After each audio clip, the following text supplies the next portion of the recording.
అధర్మం రాజ్యాలని ఏలితే గొడ్డలితో నరికే పరశురాముడిని, నా భక్తుల జోలికి ఎవడైనా వస్తే వాడి పేగులు తెంపి మెడలో వేసుకునే లక్ష్మీ నరసింహుడిని, అవినీతి అహంకారం విర్రవీగుతుంటే నా ఒక్క వెల్లుతో సర్వనాశనం చేసే శ్రీరామచంద్రుడిని, రాక్షసులను అంతం చేసే శ్రీకృష్ణుడిని నేనే, ఆ భూమాతను రక్షించే వరాహావతారం కూడా నేనే. నేనే శివుడుని, నేనే బ్రహ్మాని, అన్ని లోకాల్లో నేనే, ప్రతి అణువులోనూ నేనే.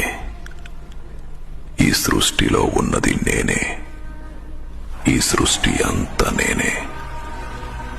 రాక్షసులను, అధర్మాన్ని అణచివేయడానికి ప్రతి యుగానికి ఒక అవతారాన్ని ఎత్తే వైకుంఠ నాయకుడిని, 10,000 పడగలు ఉన్న ఆదిశేషుడిపైన నిద్రించే సాక్షాత్తు శ్రీనారాయణుడిని నేనే.